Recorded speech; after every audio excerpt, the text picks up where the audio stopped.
하늘을 응시하면서 물을 보라. 주의 깊게 마음을 관찰하라. 그러면 온갖 차별이 무너지고 깨달음에 도달하리라. 마하무드라의 노래 탄트라에 나온 이 구절의 의미는 무엇일까요? 예수 이후로 가장 위험한 인물로 평해지며 기존 종교나 사회 규범에 얽매이지 않고 가르침을 전한 영적 스승 오쇼. 그는 이 구절을 해석하며 투영 없이 차별 없이 보는 것에 대해 이야기합니다. 오늘은 지금 여기 17-3호에 실린 글 중 하나인 무한의 개화에 대해 들려드리겠습니다. 어떤 대상을 보지 말고 그저 보라. 텅 빈 눈이 되어라.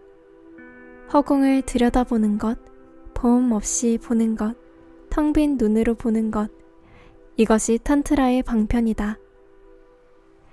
간혹 우리는 미친 사람의 눈에서 텅 빈 진공을 본다. 미친 사람과 깨달은 사람은 어떤 면에서 유사하다. 미친 사람은 그대의 얼굴을 보는 것 같지만 그대를 보고 있지 않다. 그는 투명한 유리 너머로 보듯이 그대를 통해서 본다. 그는 그대를 보는 것이 아니다. 그대는 그저 하나의 통로일 뿐이다. 그에게 있어서 그대는 투명한 창문이다. 그는 그대를 통해서 그대 너머의 것을 본다. 특정한 대상에 초점을 맞추지 말고 그저 하늘을 보라. 대상은 구름을 의미하지만 무는 광대한 하늘을 뜻한다. 대상을 보지 말라. 대상에 초점을 맞추면 그 초점 자체가 대상을 만들어낸다. 구름이 흘러갈 때 그대는 구름을 본다. 그러나 구름에 초점을 맞추지 말라. 그저 보라. 구름이 흘러가게 놔두라. 그러면 돌연 이 봄 없는 봄과 동조되는 순간이 온다. 구름이 사라지고 오직 광대한 하늘만 남는다. 이것이 어려운 이유는 그대의 눈이 대상에 초점을 맞추고 있기 때문이다. 태평양의 작은 섬에 처음으로 큰 배가 상륙했을 때의 일이다. 섬의 원주민들은 그 배를 볼 수 없었다. 아무도 그 큰 배를 보지 못했다. 그들의 눈은 작은 보트를 보는 것에 맞추어져 있었기 때문에 큰 배가 눈에 들어오지 않았던 것이다. 그들의 눈이 큰 배를 거부해버린 것이다. 몇 달 전에 하버드 대학의 연구팀은 이 세상이 우리의 눈에 보이는 그대로인지 아닌지를 알아보기 위해 어떤 실험을 했다. 그들은 한 젊은이에게 외율이 심한 안경을 주고 일주일 동안 착용하도록 했다. 처음 3일 동안은 참으로 고통스러웠다. 모든 것이 일그러져 보였기 때문이다. 그는 극심한 두통에 시달렸고 밤에 잠을 잘 수도 없었다. 눈을 감아도 그 일그러진 형상들이 나타났다. 그는 제대로 걸을 수도 없었다. 그런데 기적이 일어났다. 3일이 지나자 그는 이 안경에 익숙해졌고 왜곡 현상이 사라졌다. 안경은 여전히 그의 눈앞을 가리고 모든 것을 일그러뜨리고 있었다. 그런데 그의 눈은 안경을 쓰기 전에 훈련받은 방식대로 세상을 보고 있었다. 우리는 세상을 있는 그대로 보지 못한다. 우리는 우리가 기대하는 대로 세상을 본다. 우리는 무엇인가를 투영한다. 그대가 무엇을 보고 있는지, 그것이 실제하는 것인지 아닌지는 아무도 모른다. 그것은 실제하지 않을지도 모른다. 아니면 그대의 눈에 보이는 것과는 전혀 다른 방식으로 존재하는 것일 수도 있다. 기존의 패턴에 따라 고정된 시각을 갖고 있으면 그대는 모든 것을 그 패턴에 따라서 본다. 그러나 미친 사람은 유동적인 시각을 갖고 있다. 대상이 없는 시각, 보는 동시에 보지 않는 시각을 갖고 있다. 이것이 가장 중요한 탄트라 기법 중의 하나이다. 대상에 초점을 맞추지 말고 그저 보라. 처음 며칠 동안은 어떤 대상을 보게 될 것이다. 기존의 습관 때문이다. 우리는 기존의 습관에 따라 보고 듣는다. 그러나 존재계를 알기 위해서는 고정된 패턴 전부를 버려야 한다.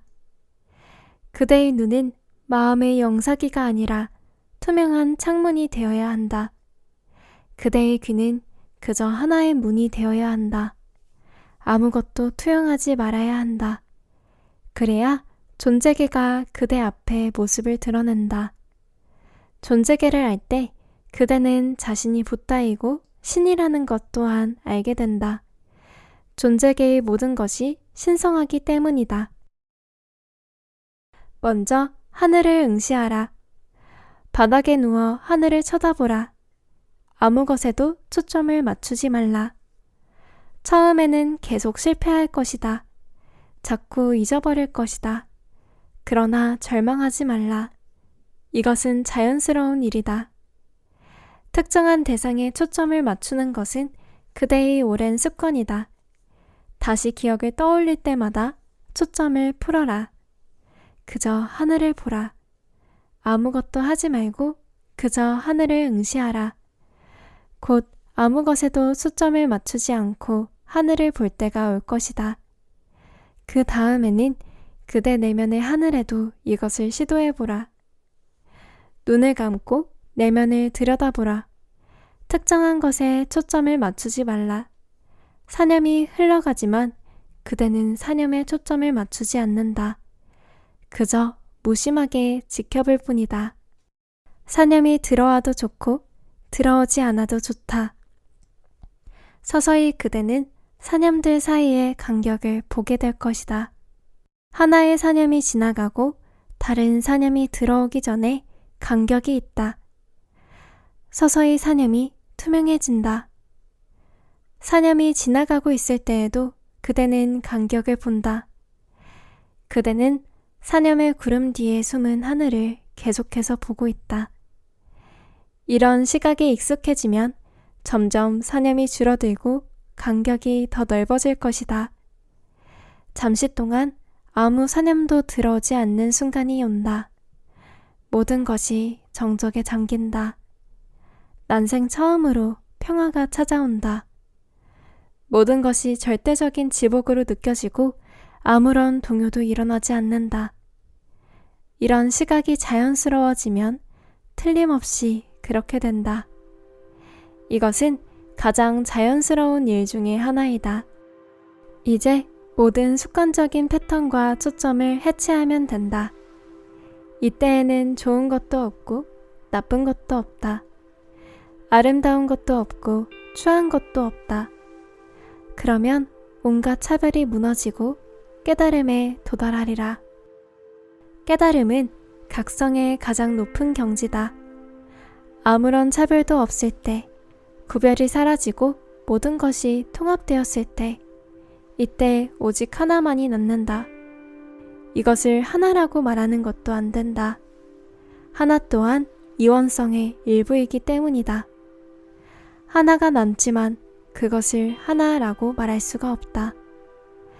깊은 곳에서 둘을 생각하지 않고 어떻게 하나를 말할 수 있는가? 하나가 남는다고 말하지 말라. 다만 둘이 사라졌다고 말하라. 다수가 사라졌을 뿐이다. 이것은 거대한 하나됨이다.